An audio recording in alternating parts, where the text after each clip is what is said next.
empezamos de cero, o sea, éramos espectadores y grandes consumidores de sitcom, muchas veces sin saberlo. De hecho, yo consumía muchas sitcom sin saber que era una sitcom, o sea, aprendí a ver y a saber lo que es una sitcom haciéndola.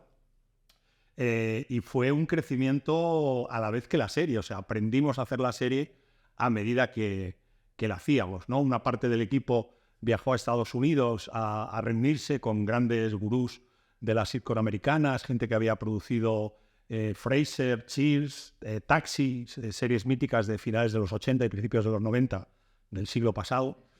Y bueno, pues vinieron aquí y dijeron, hay que montar esto, y aprendimos a hacerla. Si quieres te cuento una pequeña anécdota para que veas lo alejados que estábamos en un principio. El primer piloto que se hizo de 7 vidas tenía que durar 40 minutos, 45, y cuando le pasamos el guión a Amparo Baró, Amparo lo cogió al peso, miró la última página y dijo, esto dura 75 minutos. Duró 74 minutos 50 segundos, se confundió por 10 segundos, y claro, nos volvimos locos, porque dijimos, pero bueno, pero si esto tiene que durar 40 minutos, entonces por eso te digo que aprendimos a hacerla haciendo. Estaba una serie que había hecho Lina Morgan, que era Hostal Royal Manzanares, pero era un rollo más teatral. De hecho, se veía en público, había plano y contraplano, el tipo de humor era otro, se esperaba, como se hace a veces en el teatro, a que se calmen las risas del público para continuar, y la sitcom lleva otro ritmo, o sea, la sitcom lleva el ritmo que lleva y es el espectador el que va detrás un poquito de nosotros. Es decir, no esperábamos hacer el siguiente chiste o la siguiente frase que se calmara las risas, sino que el público se iba acostumbrando a nuestro ritmo. Insisto, eso lo aprendimos haciéndolo, porque los primeros pilotos que hicimos, que se hicieron 2, larguísimos y eternos, nos ocurría eso, que esperábamos y hasta que vimos, oye, esto no es lo que estamos acostumbrados a ver, este no es el ritmo que queremos llevar, y bueno, poco a poco fuimos llevándolo. Y sí que tengo que decir que quien llevó un poquito la bandera de la comedia fue Amparo Baró, nuestra querida Amparo, que ya nos dejó hace unos cuantos años, que interpretaba el personaje de Sole y que cada día nos daba una masterclass de cómo había que hacer las cosas y demás. Y sin haber hecho sitcom, entendió la sitcom desde el minuto 1, o sea que fue una maravilla. Creo que empezamos a emitir los martes, pasamos por los miércoles, incluso llegamos a emitir algún jueves, y de repente caemos en el domingo, que creíamos que era un mal día, porque es el día donde compites contra los resúmenes del fútbol, la gente está cansada y demás, pero descubrimos justo lo contrario, que fruto de ese cansancio y esa cosa de, ay, mañana es lunes, la gente se quería despedir del fin de semana con una sonrisa, y bueno, pues empezó a funcionar. Tuvimos capítulos, como te contaba, de cerca del 30% de audiencia, cosa que ahora es impensable, pero en aquella época fue un pelotazo tremendo, fruto de lo cual estuvimos 7 años haciendo 7 vidas. Después se enganchó con Aida, que estuvieron otros 10 años, con esos 3 años que estuvo la serie solapada. Mira, una de las cosas que les enseñamos a los actores básicamente es que tienen que trabajar desde la verdad, exactamente igual que si estuvieran haciendo drama. O sea, el actor no ha de ser el gracioso. Lo que es gracioso, lo que tiene que ser divertido es el texto. Con lo cual, lo único, y lo voy a entrecomillar y subrayar, lo único que debe hacer es interpretar.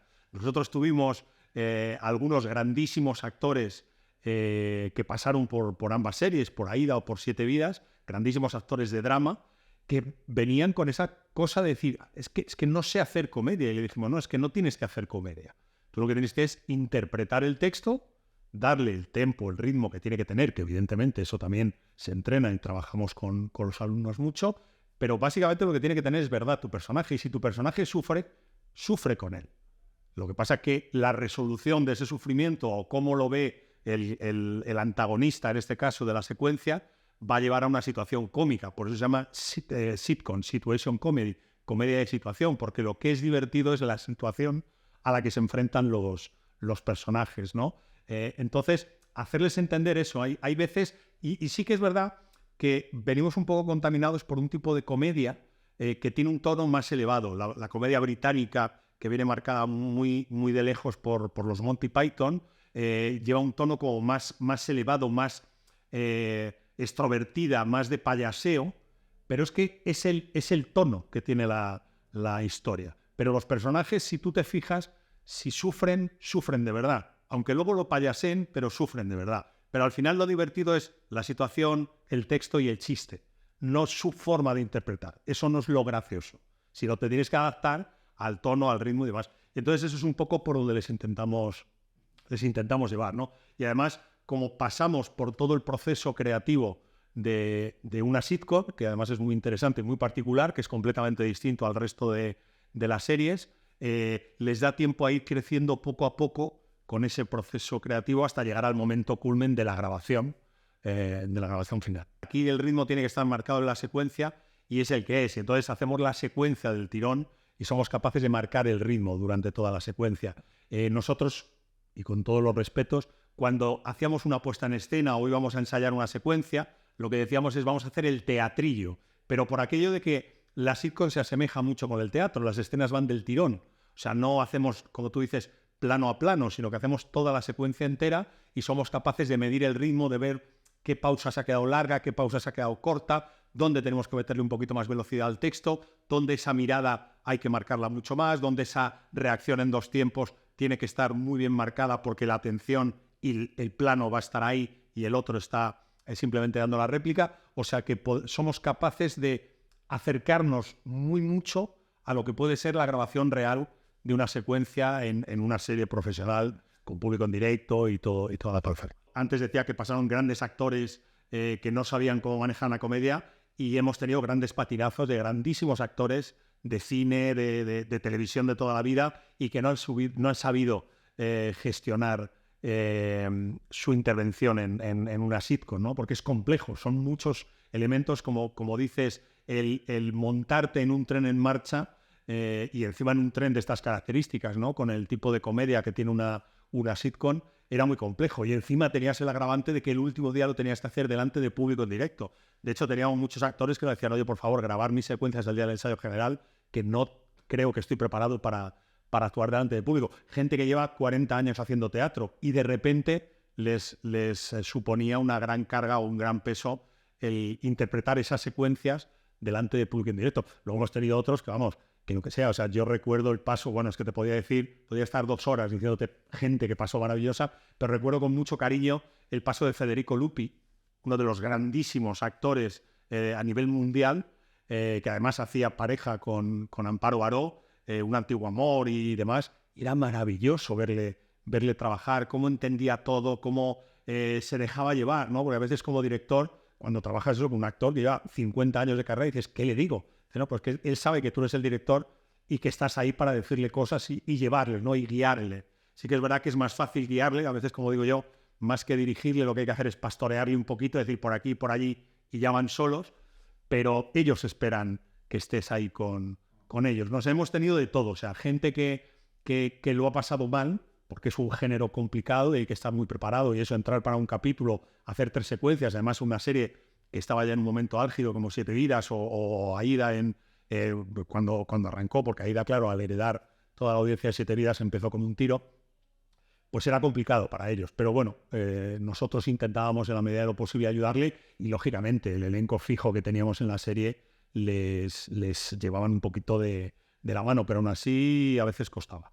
Pues estas 2 jornadas que vamos a dividir en 4 bloques, los vamos a dividir de la siguiente manera. El primer bloque, que es el sábado por la mañana, será teoría, es mi momento, es el momento donde yo hablo y les cuento y ellos escuchan y preguntan, que es lo más interesante para ellos, descubrir un poco este mundo, donde hablamos un poco de qué es esto de la sitcom, hablamos un poco de historia de la sitcom, porque aunque yo siempre les digo que cuando lleguen a un plató nadie les va a preguntar ¿qué es una sitcom? ¿Cuándo empezó la sitcom? ¿Cuál fue la primera sitcom? Nadie se lo va a preguntar, pero creo que es bueno que conozcamos los orígenes, ¿no? De donde vamos a trabajar. Igual que siempre les digo que es bueno que conozcan a sus mayores, a los actores que hace años, no solo a los de hace 5 o 10 años o los que están ahora de moda, tienen que conocerlos porque tienen que ver de dónde viene toda esta corriente. Pues les cuento un poquito eso, ¿no? Distintos tipos de sitcom, formatos de sitcom, ilustramos con un making of de 7 vidas para que vean realmente cómo era eso por dentro, ese miedo que tienen a veces de cómo era grabar con público en directo.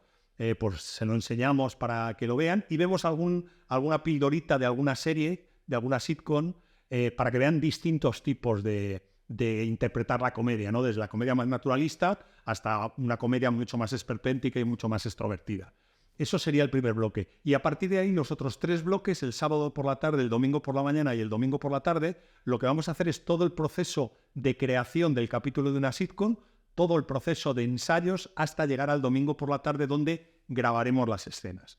Yo previamente les enviaré unas escenas para que se preparen y se las estudien y a partir de ahí empezaremos con todo el proceso de ensayos, grabaciones, técnicas, hasta desencadenar en la grabación final de las escenas. Que luego me imagino que, como decíamos, al estar grabadas a 2 cámaras, pues podrán tener un pequeño montajito y luego ellos ya que trabajen su material como quieran.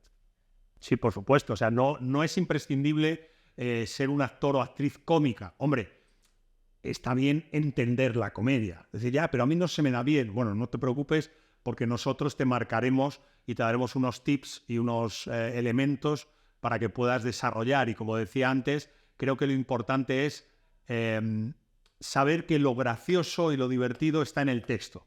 Que para eso hay un montón de guionistas que escribieron durante muchas semanas esos maravillosos guiones, que no lo he dicho, pero lo que trabajaremos serán guiones de 7 vidas, con lo cual tenemos asegurado que son secuencias divertidas y que van a llegar a buen fin, pero no es imprescindible que el actor o la actriz sea gracioso o no sea gracioso. Al contrario, lo que tiene que ser es consciente de que tiene que interpretar lo que hay y desde aquí le ayudaremos a eso. Si eres un buen actor de comedia, puedes hacer un buen drama. Si eres un buen actor de drama, me tienes que demostrar que puedes hacer una buena comedia. Como te he dicho antes, tuvimos grandísimos actores de drama que pincharon estrepitosamente, lo hicieron correcto, estuvieron bien, porque al final son profesionales y mecanizan y tal, pero no terminaban de funcionar o de explotar. Pero al revés, y yo siempre pongo el mismo ejemplo, o sea, tenemos el ejemplo además de un actor que tenía un tipo de comedia que además era una comedia muy particular, como era Andrés Pajares. O sea, Andrés Pajares venía a hacer todas las películas del Destape con un humor grueso, burdo, y que era el que se llevaba en la época, y de repente se destapa haciendo a Carmela, un papel dramático que no tiene nada que ver con lo que ha hecho y nos sorprende a todos. En Estados Unidos tenemos el caso de Tom Hanks, un actor que venía a hacer una comedia, además muchas veces comedia infantil o muy facilona y tal, y de repente hace Filadelfia y nos vuelve a sorprender a todos. Con lo cual yo creo que ese paso no es que sea fácil, porque creo que no hay ningún género que sea fácil, pero es más natural. Es decir, si es un buen actor de comedia, puede ser un buen actor de drama, pero al revés nos lo tienen que demostrar, porque a nosotros hay actores que nos han demostrado que es muy complejo, y esa cosa que decían de la comedia, ¿no? Cuando hablan de los actores y los quieren denostar, hablan de los comediantes, los cómicos, ¿no? Pues a mí me gustaría ver a muchos actores de drama venirse a hacer una comedia y más una sitcom con público en directo para demostrarles lo complicado que es, ¿no? Pues subirse a un escenario y hacer llorar, creo que es complejo, pero es mucho más sencillo que hacer reír. O sea, hay una frase que decía el maravilloso Cesáreo Estébanez, que nos decía que solo hay 2 tipos de comedia, la que funciona y la que no.